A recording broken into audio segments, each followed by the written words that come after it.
Olá, bom dia, sejam todos muito bem-vindos a mais essa transmissão aqui nas plataformas digitais do Estadão em parceria com a Deloitte. Hoje, destaque para a Força-Tarefa de Integridade e Compliance do B20 Brasil, o Business 20 Brasil, que contou com a Deloitte como Knowledge Partner e também das iniciativas desse grupo em torno das propostas do setor privado apresentadas ao G20. O G20, o grupo das maiores economias do mundo, tudo com a ideia de influenciar o mais importante fórum de cooperação econômica internacional. O B20 Brasil, grupo organizado pela CNI, Confederação Nacional da Indústria, conta com mais de 1.000 membros, representando mais de 40 países, formulou propostas em torno do tema crescimento inclusivo para um futuro sustentável. Esse debate foi construído ao longo dos últimos meses e dele resultaram documentos de políticas que trazem sugestões, recomendações prioritárias do setor privado, destinadas, como eu disse, ao G20. Esses papers já foram apresentados e entregues antecipadamente durante a terceira reunião de Sherpas, os representantes de Estado, dos chefes de Estado e de governo, que ocorreu em julho, no Rio de Janeiro, durante esse período de presidência brasileira do G20. Com as propostas já em mãos, o G20 tem mais tempo para análise das recomendações listadas pelo setor privado antes da reunião final do grupo, que deve acontecer agora no mês de novembro, mês próximo. O governo brasileiro também já recebeu as propostas foram encaminhadas diretamente às mãos do presidente Lula em agosto. No B20 Summit Brasil 2024, evento que vai reunir líderes de empresas, dos governos dos países membros, também serão apresentadas, discutidas essas recomendações. Essa plenária acontece aqui em São Paulo na semana que vem.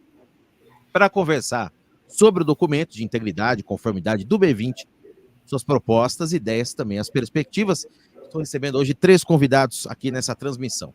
A Cláudia Sender, ela que é chair da Força Tarefa de Integridade e Compliance do B20 Brasil. Está comigo também o Alex Borges, o Alex que é líder da Deloitte para a Força Tarefa de Integridade e Compliance do B20. E também conosco está Bruce Mescher, ele que é líder de Public Policy da Deloitte. Bom dia a vocês todos. Eu vou começar aqui passando a primeira questão. A Cláudia, o B20 Brasil, como a gente disse aí no início dessa introdução, foca essas discussões de propostas ao G20 em alguns eixos centrais. Tem vários aí.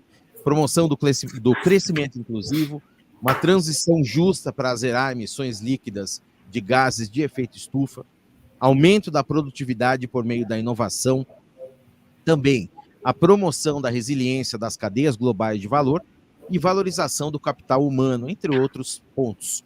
Contemplando todos esses temas, queria que você começasse encaminhando aí para a gente um resumo. Quais são as principais linhas de conformidade, de integridade propostas nesse documento que foi produzido e debatido tanto por essa força-tarefa. Bom dia, Cláudia, bem-vinda. Bom dia, Daniel, muito obrigada a todo mundo que está nos assistindo. Eu queria começar agradecendo profundamente ao convite. Falar de integridade e compliance no nosso país nem sempre é um tema que está na moda, então para mim foi uma honra ter sido convidada para liderar essa força-tarefa. Não sei se você sabe, no ano passado essa força-tarefa ela foi eliminada do B20 e esse ano volta, então é muito bacana ver que esse tema, o empresariado brasileiro, a liderança do B20 enxergou relevância e decidiu trazer esse tema de volta para a pauta do B20 e eu fiquei muito contente de poder liderar essa força-tarefa. Queria aproveitar e agradecer profundamente também a Deloitte pelo trabalho de coordenação na pessoa do Alex e junto com o Bruce. A Deloitte fez um trabalho impecável junto com a gente de coordenar, de trazer conhecimento.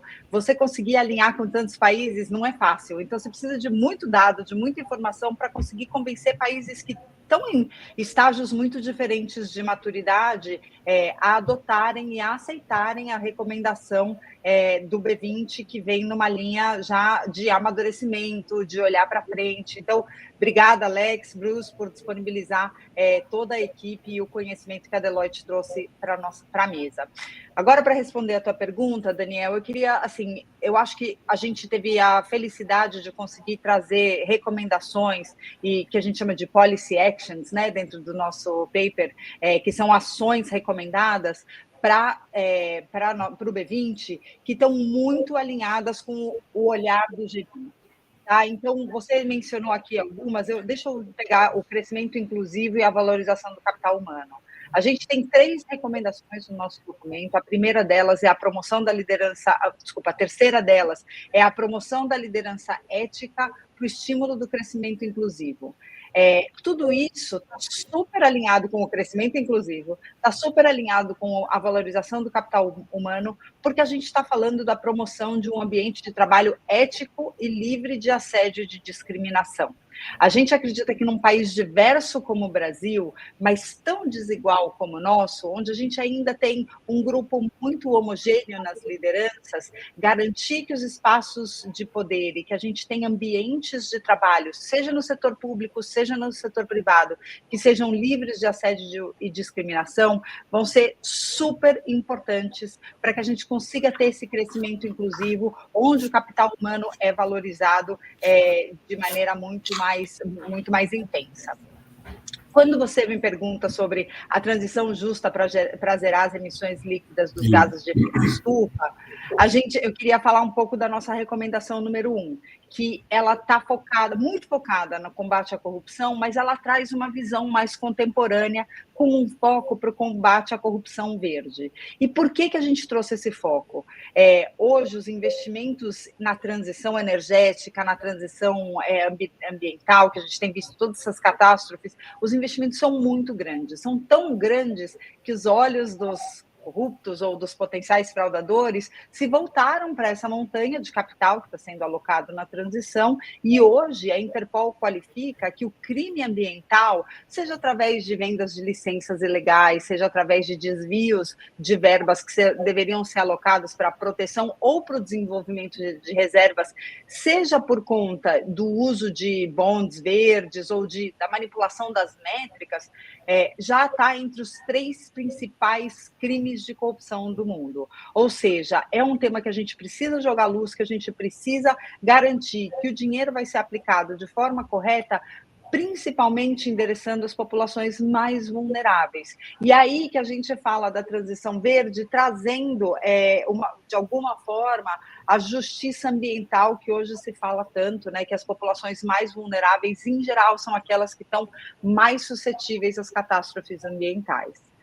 Então, a gente tem 3 recomendações, eu falei da recomendação número 1, que é o combate à corrupção, falei da número 3, mas todas as nossas recomendações as nossas policy actions estão muito baseadas na recomendação número 2, que é o uso de ações coletivas, unindo o setor público e o setor privado. Os nossos desafios de combate à corrupção e promoção da integridade são muito profundos e estão muito embrenhados em várias sociedades. Se nós não atuarmos conjuntamente, setor público e setor privado, a gente acredita que vai ser impossível ser efetivo. Então, a nossa recomendação número 2, ela vem muito em cima dessas ações coletivas, de garantir que as ações vão amadurecendo ao longo do tempo, que a gente continua num trabalho dinâmico, mas que sempre traga esse alinhamento entre o setor público e o setor privado. Ou seja, dei uma longa resposta para te dizer que a gente está super alinhado entre B20 e G20. Muito bom. Alex, nessa linha aí, e pegando esse gancho do que a Cláudia muito bem comentou, um dos fios condutores desse documento de políticas de integridade e conformidade é justamente a garantia, né, desse ambiente de negócios saudável e a redução da corrupção, que exige engajamento, tanto da sociedade civil, do setor privado, dos governos também. Queria avançar um pouquinho contigo nesse ponto. Que medidas práticas propostas ao G20 esse documento traz para incentivo dessas boas práticas de combate à corrupção, Alex? Bom dia e bem-vindo. Muito obrigado, Daniel. Bom dia a todos e a todas aqui que estão participando com a gente. Mais uma vez a você, Daniel, um agradecimento em especial aí pela condução da nossa live de sempre, com a qualidade, com a visão brilhante.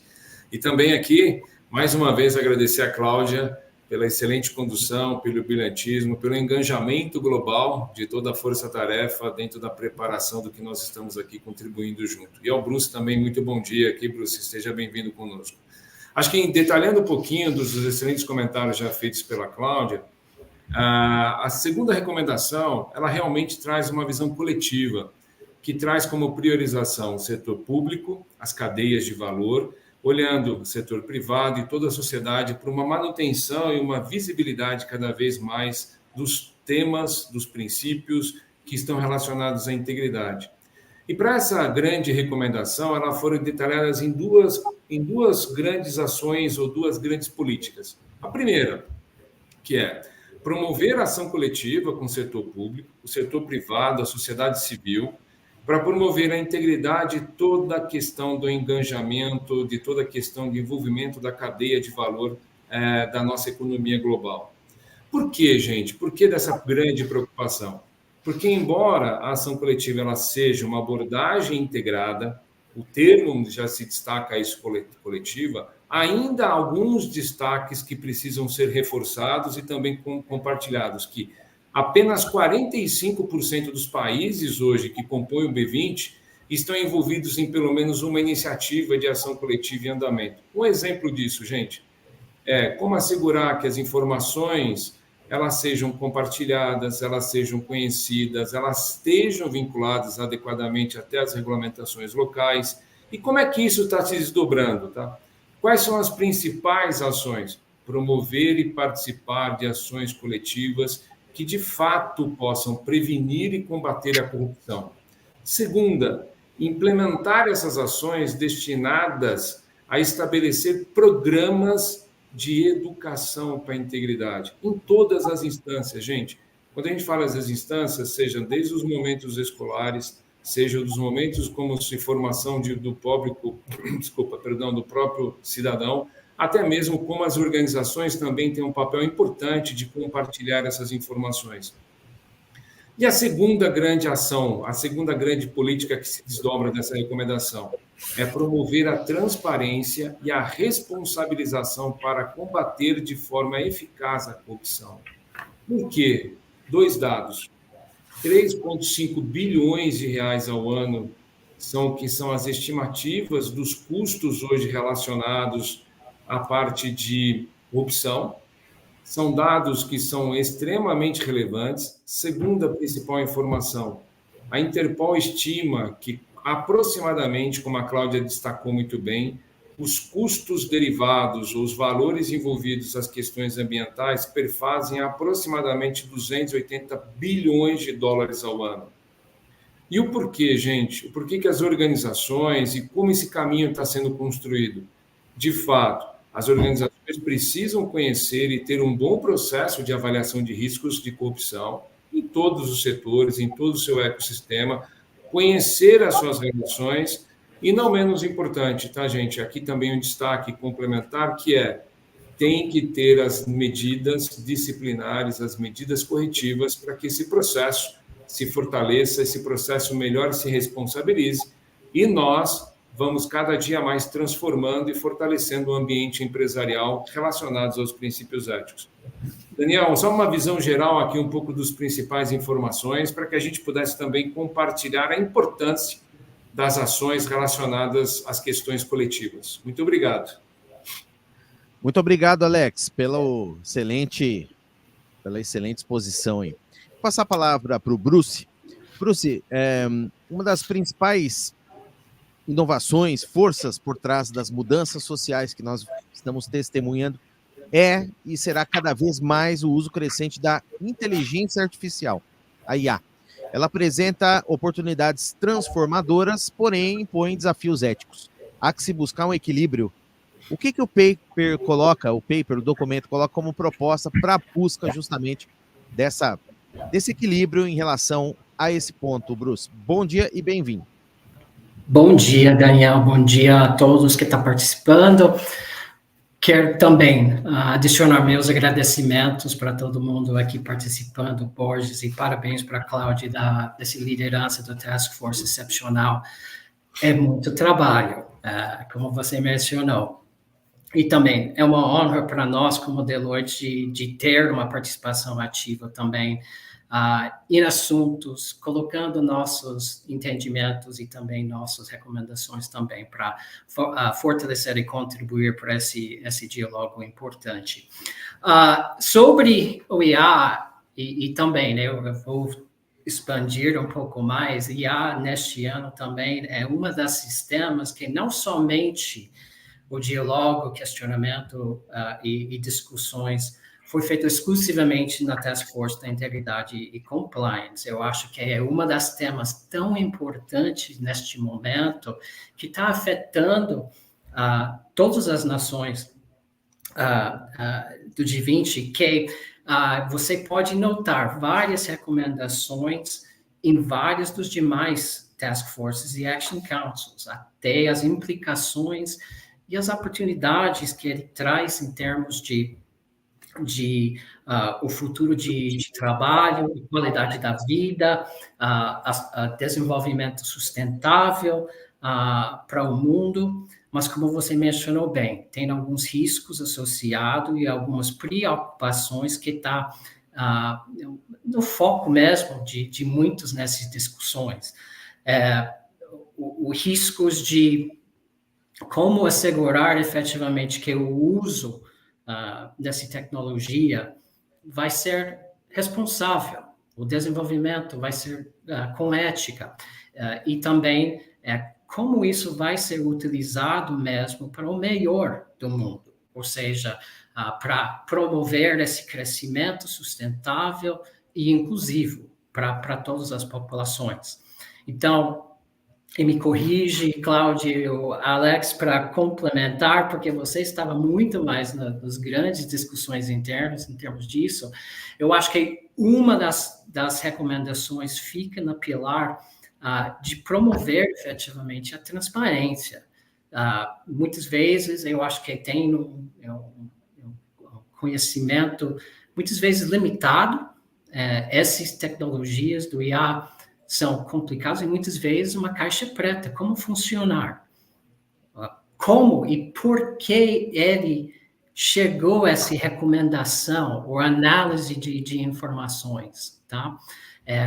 Como esses modelos foram desenvolvidos para mitigar e minimizar os eventuais vieses e como foi construído efetivamente para proteger a privacidade de informações, que fica atrás de todas essas tecnologias dos modelos. Então, eu acho que em termos de recomendações e as ações, fica dentro da recomendação 3 do Task Force, em termos de começa e faz uma parte fundamental da liderança ética, efetivamente, na sociedade, nos governos e também nas empresas, especificamente promovendo e disseminando esses conceitos e os princípios de transparência. Desde nesse momento, enquanto os governos estão formulando as políticas públicas para implementar sobre o desenvolvimento e também as estruturas regulamentares, é importante de assegurar e dar essa prioridade para os mecanismos de transparência e a importância de transparência. Isso começa com a facilitação e elevação de conhecimento geral das comunidades sobre o que é IA, como isso está sendo utilizado, promovendo cross-border, efetivamente, os conhecimentos, fóruns de diálogos, e talvez ainda muito mais importante também, né, criar um vocabulário, uma linguagem consistente, o que é AI, quais são os princípios de transparência e o que os usuários precisam efetivamente para entender e interagir com essas tecnologias, para a proteção mesmo da privacidade das informações, a transparência para entender como o modelo foi desenvolvido e como chega efetivamente às conclusões e recomendações, porque isso pode ter muitas implicações em vários setores, onde o produto do tecnologia, por exemplo, nos setores de saúde e finanças, tem um efeito importante, talvez, na maneira que essas recomendações estão sendo utilizadas. Então, eu acho que o foco mesmo criando esse pilar em termos de transparência, eu acho que foi o destaque e o parte importante do Task Force. Muito bem. Queria até o comentário da Cláudia também, saindo um pouco aqui do roteiro, mas eu acho que é um tema bem importante, Cláudia. Inteligência artificial, quer dizer, o Bruce explicou muito bem, você deve melhorar a transparência, melhorar a comunicação clara, ter uma comunicação clara nesses sistemas de IA, garantir a conscientização junto dos negócios pelo uso ético, uso responsável disso, e a interação segura para o usuário final também. Tudo isso está abraçado ali no documento do B20, que será encaminhado ao G20. E essa busca deve ser feita por meio de grupos que liderem esses esforços para estabelecer esses padrões, diretrizes, inclusive, né? Tem os desafios regulatórios também no meio disso tudo, né? Queria saber a tua visão, Cláudio, mas em geral, as organizações estão cientes disso e as autoridades regulatórias também. Há que começar um trabalho meio do zero aí. Como que vai ficar isso daqui por diante? Daniel, essa é uma excelente pergunta, uma pergunta de $1 trilhão, nem de 1 milhão, porque a verdade é que essa é uma indústria que está se desenvolvendo muito rápido. Não vai ter legislação que consiga endereçar na velocidade de desenvolvimento da inteligência artificial tudo aquilo que a gente acredita que precisa ser feito para, entre aspas, proteger os usuários e os não usuários, né? O Bruce falou um pouco aqui do gap que se abre, esse abismo digital que pode se abrir entre aqueles que têm o repertório e são alfabetos digitais e aqueles que não. Aqui tem temas também etários, né? Então, tem uma série de fatores que eu acho que vai ser muito difícil a gente acreditar que qualquer governo, por mais ágil que seja, que a gente sabe que a maioria não é, vai ter a velocidade adequada para legislar sobre inteligência artificial. E é por isso, Daniel, que a nossa parte, todos os task forces falaram sobre inteligência artificial, foi um tema super transversal, mas dentro da nossa ética, a gente colocou o IA dentro da recomendação de liderança ética e responsável. Né? Então, o tema, eu adoro usar esse exemplo, porque para mim é um exemplo muito claro de geração de valor para a sociedade. Né? Se eu, como mulher, vou fazer uma mamografia e quem faz o meu laudo é uma inteligência artificial que usa o meu exame, né, como input para desenvolver o seu sistema, e depois esse sistema de inteligência artificial vai ser usado para mulheres que estão lá no Nordeste, no sertão, que não teriam, de repente, acesso a um laudo de mamografia, se não fosse pessoas como eu que que tiveram acesso a um médico e entregaram o seu diagnóstico, esse benefício não aconteceria. Então, o benefício para a sociedade é imenso. Mas tem alguém ali ficando rico com esse sistema. Tem alguém que desenvolveu esse sistema e que está usando os meus parâmetros, as minhas informações, sabendo que eu sou uma mulher branca de 50 anos, que mora em São Paulo, que tem acesso à alimentação, blá, blá, blá. Como ele vai usar? Para que ele vai usar? Como que eu, na hora que forneço meus dados, tenho a tranquilidade de que o benefício vai ser distribuído para todos e não só para esse um fundador, empreendedor, ou para essa uma empresa que vai fazer uma margem estúpida, mas que o valor gerado para a comunidade vai ser compartilhado. Então, eu acho que esses são os temas que a gente, dentro do olhar de ética no desenvolvimento de AI, precisa ter presentes. Então, eu acho que muitas empresas têm tido um debate muito profundo sobre se essas empresas têm que ser empresas com ou sem fins lucrativos, porque no momento que você coloca a concorrência, que você coloca a geração de resultados como objetivo final, o objetivo de geração de valor para a sociedade pode ser desvirtuado. Você vê que eu uso a palavra pode, eu não estou falando que vai. Então, eu não quero tecer julgamentos aqui sobre empresas são boas ou ruins. A inteligência artificial pode gerar muito valor positivo para a sociedade. Pode também ter consequências muito ruins, caso ela não seja bem aplicada. Então, a resposta simples para a tua pergunta eu acho que as empresas estão desenvolvendo essa consciência.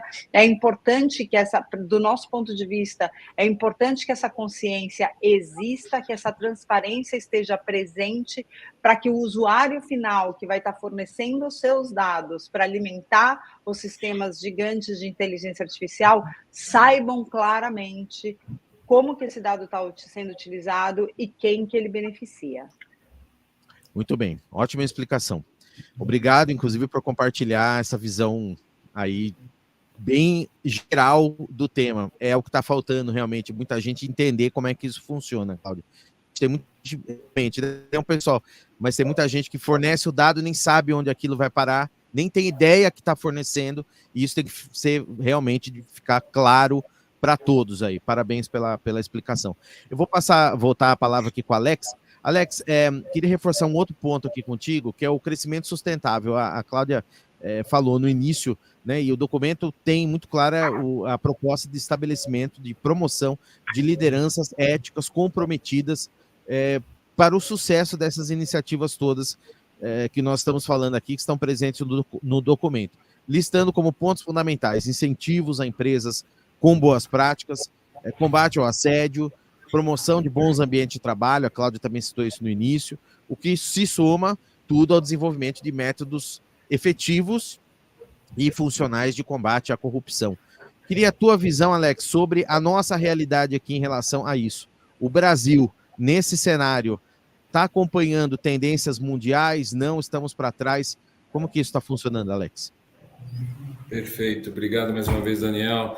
Acho que a Cláudia aqui e o próprio Bruce fizeram excelentes comentários, novamente provocativos, instrutivos sobre a importância, acho que dessa transformação, dessa nova indústria e desses aceleradores que a inteligência artificial vem provendo a nós, novamente como sociedade, como grupos empresariais, o ecossistema como um todo. Mas acho que aqui vou trazer alguns elementos também para que a gente possa usar dentro dessa reflexão estratégica, dessa reflexão como sociedade, dessa reflexão também dentro do ambiente empresarial. Quais são eles? Quando a gente fala um pouco sobre a promoção da liderança ética, como é que foi esse desdobramento dentro da Task Force? Como é que foi essa convergência global? Como é que foi essa visão de influências sobre as questões de cada uma das principais regiões, não só o Brasil, mas também de extremos entre toda a Ásia até a América Central, a América do Norte. Primeiro destaque, gente, como de fato garantir um trabalho justo e seguro? Quais devem ser as medidas, quais devem ser as ações, quais devem ser essas atividades para que a gente possa ter, de fato, um ambiente que todos nós se sentimos confortáveis, se sentimos inclusivos, que nós possamos trazer toda a diversidade e, principalmente, como aumentar a igualdade. Então, uma das principais ações, uma das principais políticas dessa visão, dessa recomendação foi como garantir um trabalho justo e seguro, aprimorando as medidas contra o assédio e principalmente relacionadas também à discriminação. E o porquê? Quando a gente pega 2 dados, de acordo com a Organização Internacional do Trabalho, aproximadamente 23% das pessoas empregadas já sofreram algum tipo de assédio no seu ambiente de trabalho. A Organização Mundial da Saúde estima um custo aproximadamente de $1 trilhão por ano em perda de produtividade devido às questões de depressão, às questões de assédio. E como é que isso vem se desdobrando? Qual é o principal elemento, ou quais são os 2 principais elementos dessa influência? Primeiro, de fato, as organizações precisam estabelecer e fazer cumprir as obrigações legais, para que possa promover, não só vocalizar, mas deixar um ambiente construtivo, deixar um ambiente inclusivo, um ambiente de verdade justo e seguro para todos os colaboradores de modo geral. E qual o segundo caminho? Estabelecer de forma colaborativa, seja pelo setor privado, seja pela sociedade civil, mecanismos abrangentes de denúncia. As pessoas têm que se sentir confortáveis, os profissionais têm que se sentir confortáveis em como comunicar e, se tiver a dúvida, também como perguntar para que possa trazer melhor conhecimento e, logicamente, as medidas necessárias, as ações cabíveis àquele tema. Dentro desse contexto, pegar um pouquinho mais de detalhe, se me permitir, Daniel, com relação à questão da inteligência artificial, qual é a segunda principal ação dessa recomendação aqui da liderança ética? É, de fato, estabelecermos estruturas eficazes, eficientes, estas sendo internacionais, para que nós possamos saber e se utilizar dessas tecnologias de inteligência artificial. Gente, um exemplo. Sabe qual é a estimativa de investimento sobre a aplicabilidade dessa nova transformação do ambiente de trabalho em inteligência artificial? Aproximadamente $200 bilhões até 2025. Então, como a Cláudia mencionou bem, essa nova indústria ela vem revolucionar ela vem, em alguns momentos, simplificar e, principalmente, nos desafiar nos novos modelos de empregabilidade. E ainda, um ponto que também é super importante aqui em destaque, não posso deixar de mencionar, pesquisas mais recentes indicam que aproximadamente 70% a 72% ainda dos líderes destacam que a colaboração para a aplicação de inteligência artificial ainda é insuficiente.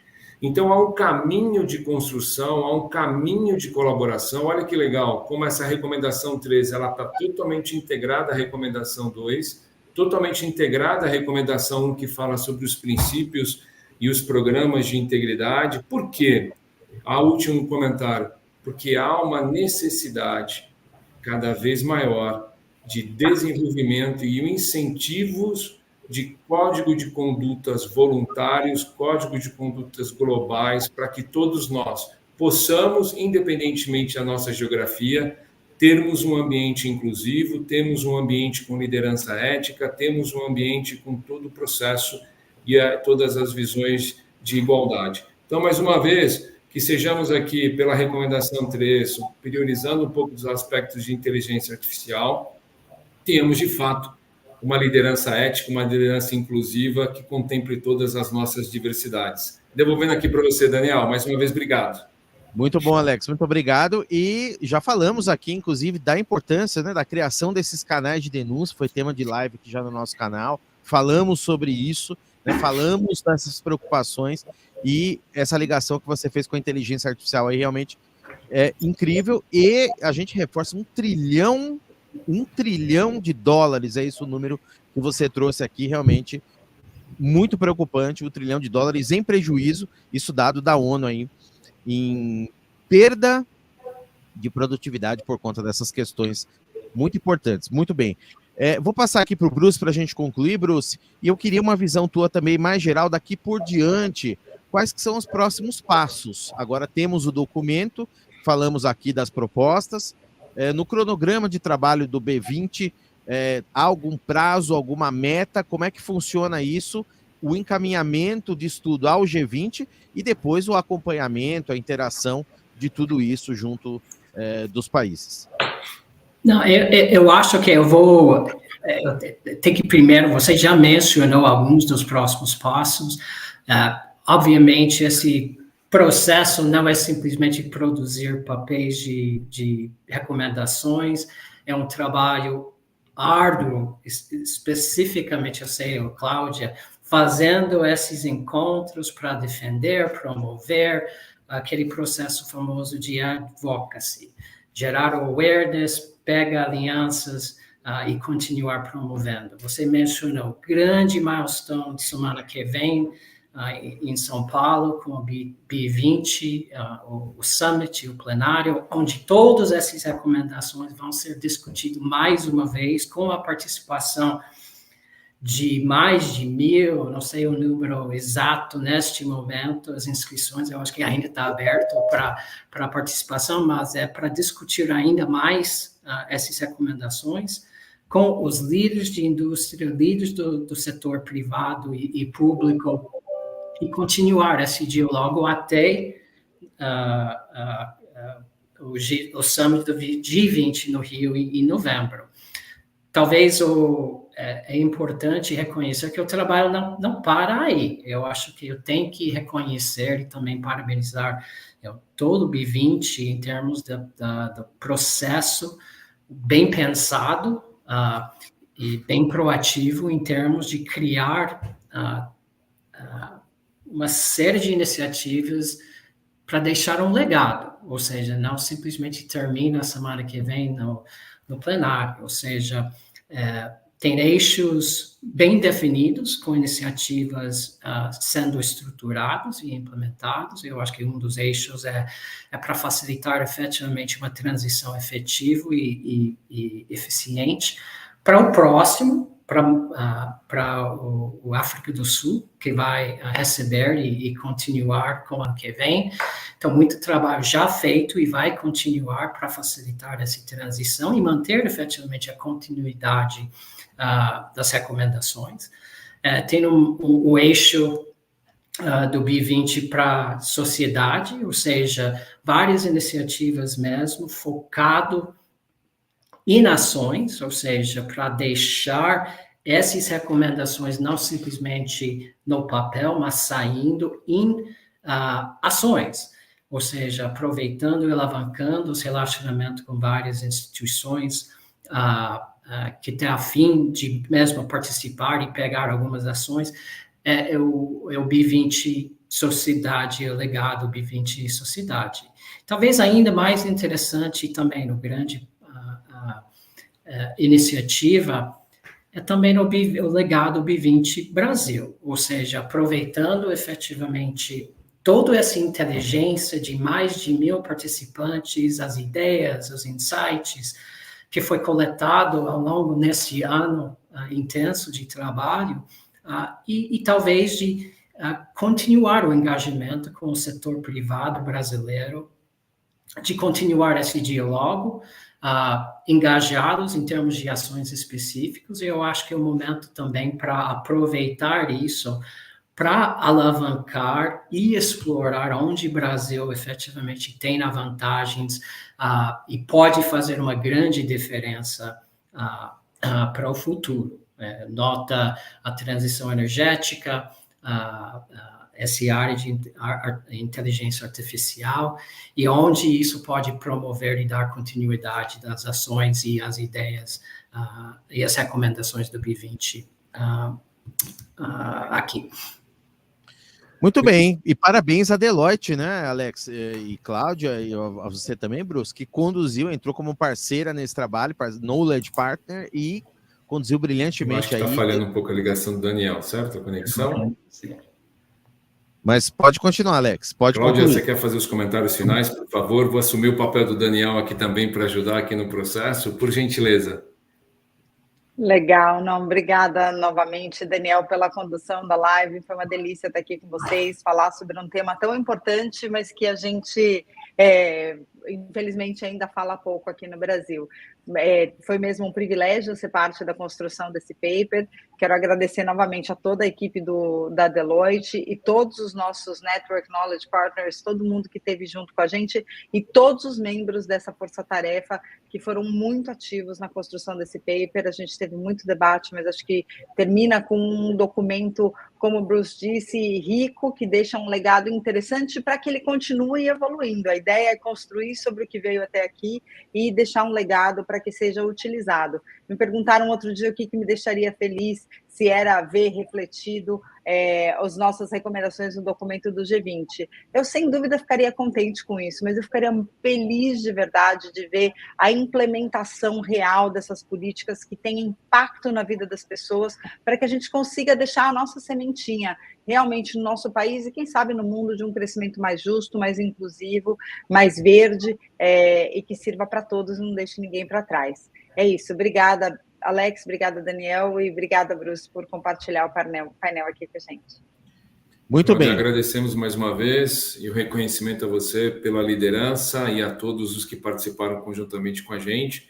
E um comentário final, que todos aqui participantes também os convido a conhecer as demais 7 forças-tarefas. Gente, é um material muito rico, que traz uma reflexão estratégica bem importante de como nós, o setor privado, através de reflexões, mais uma vez, estratégicas, estamos propondo essa transformação, esse fortalecimento contínuo dos nossos negócios em relação a essa visão global entre todos os continentes. Então, desde já, mais uma vez, muito obrigado, Cláudia, Bruce, pela oportunidade, ao Daniel aqui presente juntamente com a gente, mais uma vez ao Estadão pela oportunidade de ter aqui esse canal de compartilhar experiências práticas e, mais uma vez, contributivas à nossa sociedade. Desde já, muito obrigado. Um ótimo dia para vocês e vamos para a próxima. Obrigadão, viu, gente? Obrigado a todos. Até logo.